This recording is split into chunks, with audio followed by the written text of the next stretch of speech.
Okay, so it is time to decide which markets we are going to enter and which pairs we are not going to enter. So here I already did my studying because I didn't want to make this video long. I'm gonna just go through the pairs that I'm interested in. So I study, AUD USD was at 39%, Euro USD was at 100%, NZD USD was at 62%, USD CAD is at 62, USD CHF 50, 70, 48, 50, 17, and all of that. So I decided to get into the ones that are from 62% and above. So those are 7 pairs that I have on my watch list. So as you guys know, I was holding GBP CAD and I'm still holding GBP CAD since last week because I see a lot of potential for it to go to the upside. And honestly, I gotta follow my rules, right? Okay. So then I also have Euro USD, which I went through in the market, and I'm gonna go through it again on this video. And I also have AUD CAD, which is a 92%. These are the best pairs in my opinion. Now we have GBP USD, which is an NZD USD, USD CAD, and NCD CAD. They're still developing, so I'm still not interested in them as much as I'm interested in GBP CAD, AUD CAD, and Euro USD, and GBP USD a little bit. Alright, good. So let's go to the market. So let's go to this pair. This is a pair I'm currently holding with, which I'm currently in a loss, right? But it's floating. Honestly, it's okay. It is definitely fine. This is what it is. This is what trading is. It is the market, right? So I'm currently in a negative 36, and that is fine. What I think this market will actually start doing is that right now it's kind of retesting this area of interest right here. So this area of interest right here will be retested from this point, and this candle will or might close down here, or could potentially close above this candle, engulfing this candlestick on the 4-hour time frame, and then decide to retest it again a little bit and then go all the way up. That's what I want to see. But another thing that could happen is that it's just gonna go through the area of interest, disrespecting the area of interest, and then retesting it and acting and making this area of interest not a support anymore, and it will make it a resistance area of interest, and it will just come all the way down and probably to this point until it breaks structure. We don't know. We'll see what happens this week. This might happen soon. This might never happen. We don't know yet because we just gotta wait and be patient. Patient pays. You guys know that for sure. Alright, so that's the market I'm interested right now, and the market that I'm currently in. And now let's go to Euro USD. Euro USD looks like a great pair, and I'm still doubting if I should get in this market or not. The only way I will get in this market, honestly, will be if this 4-hour candlestick closes below this candlestick right here. And if it closes down here, I might be interested. Or actually, what might make me get into this market as well will be if this area of interest, this daily area of interest, gets retested once again, and then the candle respects it, and then I will be able to sell this position right here. That is where I will be interested in getting into this market. And if that doesn't happen, then I won't be interested in getting it into the market because I'm already risking a lot in GBP CAD. But this has great potential, so if you are interested in entering, you should enter because it already went through all the points, and it's honestly an 100% market analysis that I made. Now we have AUD CAD, which is a 92%, and this is almost like Euro USD. So what was it? AUD CAD, yeah, AUD CAD. Yeah, I lost it right there. So AUD CAD right here. AUD CAD did everything it was supposed to do last week. It created this engulfing candlestick. Once that engulfing candlestick was made, it created this confirmation candlestick. Then it retested the area of interest. This confirmation, then it retested the area of interest, and then it respected this area of interest. I didn't get in the market because I was already in this pair in GBP CAD, and I'm still in it. And now we go to the other pairs that are okay. We're just waiting for them to form. Honestly, I might not be getting into this market, into this pair.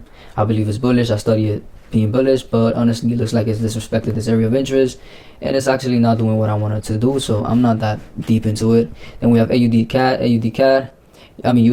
It did what we wanted it to do. It came to this area of interest, but it didn't retest it. It just kept going up, so we will not get into this market yet. We never got into it, so we're not interested in it that much until we see what we want to see.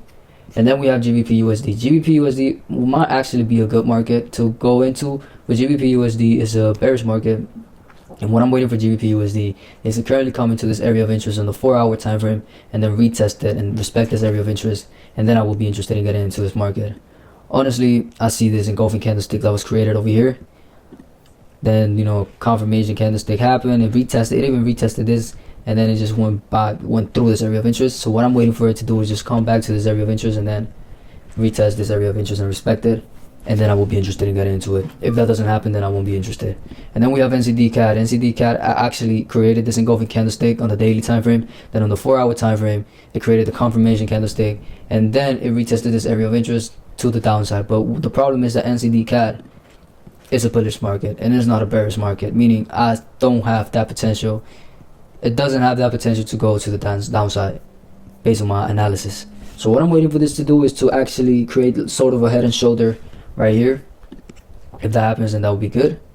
You know, sort of a head and shoulder right here, and then just create an engulfing candlestick, then retest the area of interest, then respect it, and then I will be interested in getting into it. If it doesn't happen, then I won't be interested, and I will just let it pass. So currently the most important ones for me is GBP CAD, which is really close to my stop loss, but it's still inside that area of interest point. And you guys can see right here, it usually respects this area of interest, but we'll see what could happen. We'll see what happens. Okay, then we have Area USD. This is a great pair, don't miss out on this. And then we have AUD CAD. So the most important pairs for me for this week would be AUD CAD, Euro USD, and GBP CAD. So let's see what happens, and let's be patient and wait.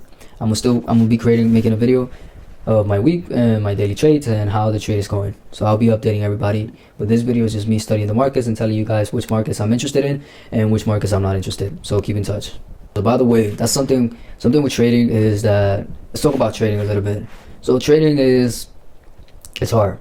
You know, it's not easy, and not everybody could do it, and even the people that do it, we all fail a lot of times. And you know, honestly, I'm still learning, and you guys can see that I'm still in the journey trying to get up there, and it's fine. That's a business. That's what a business is, and you gotta have a mindset of an entrepreneur that it's willing to take the risk, is willing to go through crazy shit just to get to that level. You know, so if you actually have a vision and you actually see yourself somewhere getting with your business or whatever it is that you have in your mind, whatever it is that you want to follow, you know, if you have a vision and you are willing to go through challenges and you're willing to, you know, face anything, then good. You know you're going to keep going. You know you're going to, no matter what, just make it out of there.